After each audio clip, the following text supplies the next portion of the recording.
बार दिखा था। भाई मैंने कहा ना आपको, ये प्रॉब्लम मध्य प्रदेश में थोड़ी थी, ना एमपी में थी ना छत्तीसगढ़ में थी, चुनाव भी हमारे हैं। सर मेरा एक सर अब अशोक गहलोत अपना रोल क्या देखते हैं? अशोक गहलोत अपना रोल क्या देखते हैं? देखिए मैं तो जनसेवक हूँ, मैंने कहा अंतिम सांस तक मैं प्रदेश वालों की सेवा करूँ। सर मेरा एक सवाल है, चाहे भले मैं उसमें कोई पद पे रहूँ या नहीं रहूँ, मुझे तो सेवा का बचपन से शौक है और मैं उसी के अंतर्गत काम करता रहूंगा। आप लोगों के बीच में रहूंगा, राजस्थान और छत्तीसगढ़ दोनों प्रदेशवासियों के बीच में रहूंगा, उनकी सेवा करूंगा। सर ये फैसला क्या लोकसभा चुनाव को लेकर के जो कांग्रेस की तैयारी है, इंडिया अलायंस की तमाम कवायद चल रही थी, उसके लिए भी एक झटका मानते हैं?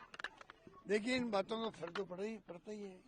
पर मैं समझता हूँ जैसे खड़गे साहब ने कहा है, क्योंकि चुनाव में खड़गे साहब ने, राहुल गांधी जी ने, प्रियंका जी ने कोई कमी नहीं रखी, सबने हमारे नेतृत्व ने जम के कैंपेन किया यहाँ पर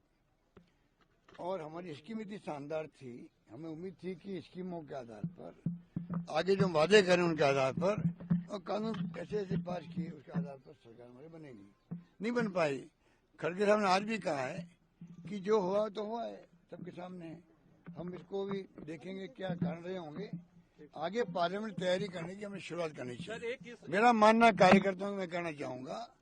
चुनाव में हार और जीत होती रहती है, कई कारण बन जाते हैं, उसमें जो मोदी जी, अमित शाह जी और जितने नेता आए थे बाहर से, 5-7 मुख्यमंत्री आ गए, पूरा धावा बोला मेरे पर और सरकार पर, उनका टारगेट था क्योंकि सरकार गिरा नहीं पाए थे वो। मुझे उम्मीद थी कि जनता बदला लेगी उनसे कि आप लोग लोकतंत्र की हत्या कर रहे थे, सरकार गिराने का काम कर रहे थे, हॉस्टिंग कर रहे थे, जैसे आपने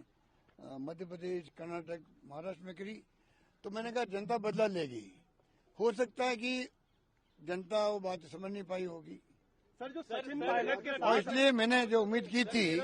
कि जनता बदला लेगी इन लोगों से जो लोग हत्यारे हैं, उल्टा हो गया। जो भाषा बोल के वो गए हैं वो भड़काने वाली भाषा थी, तनाव पैदा करने वाली भाषा थी, दंगे करवाने वाली भाषा थी, बार बार कन्हैयालाल का नाम लेना, बार बार जो 370 और 3 तलाक की बात करना, मतलब उनके कोई मुद्दा था ही नहीं। जो वो राजस्थान में हम क्या काम किए हमें उसकी आलोचना करते, वो उनकी कमियां बताते, खामियां बताते, हमें खुशी होती, बहस उस पर होती, होना वही चाहिए था। चुनाव विधानसभा के हैं, सभी लोग आए भड़का के गए। अब हो सकता है हिंदू और मुस्लिम और जो धर्म की बात ये लोग करते हैं वो भी एक कारण हो सकता है, क्योंकि जो ध्रुवीकरण हुआ है, लगता है कि मध्य प्रदेश में, छत्तीसगढ़ जैसे राज्य में जहाँ की एक तरफ जीत थी, मध्य प्रदेश में जनता इलेक्शन लड़ रही थी बीजेपी के खिलाफ में, ये माहौल था आज से 4 महीने पहले, 3 महीने पहले, और राजस्थान के अंदर शानदार माहौल था। कल रात तक उम्मीद थी सरकार हमारी बनेगी, तब भी मैंने कहा परसों नहीं बनेगी तो हम विद ह्यूमिलिटी स्वीकार करेंगे मैंडेट। और जो भी मैंडेट आया है जनता का, मैंने पहले ही कहा जनता माई बाप है, लोकतंत्र में जो भी फैसला आएगा उसको हम विद ह्यूमिलिटी स्वीकार करेंगे और नई सरकार जो बनेगी उसको हमारी शुभकामनाएं हैं, अच्छे काम करके दिखाएं, ये हमारी भावना रहेगी उनके साथ में, पूरा सहयोग रहेगा उनके साथ में। आपको हर घर तक नहीं पहुंचा पाए, मैसेज नहीं दे पाए?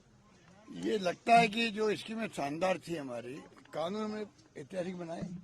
पूरे देश में चर्चा उसकी है, स्कीमें ऐसी बनाई जो पूरे देश में चर्चा हो रही है। पहली बार राजस्थान की चर्चा हिंदुस्तान के हर राज्य में होती है और गारंटी हमने दी वो शानदार थी, उसके बावजूद भी जो नतीजे आए हैं तो चौंकाने वाले। परंतु क्योंकि छत्तीसगढ़ में भी जो उम्मीद थी उसके विपरीत नतीजे आए हैं, मध्य प्रदेश में उल्टे नतीजे आए हैं, इसलिए जब 3 राज्यों में ऐसे परिणाम आए हैं तो मैं समझता हूँ कि ये एक सोच का विषय, एग्जामिन करने का विषय है कि क्या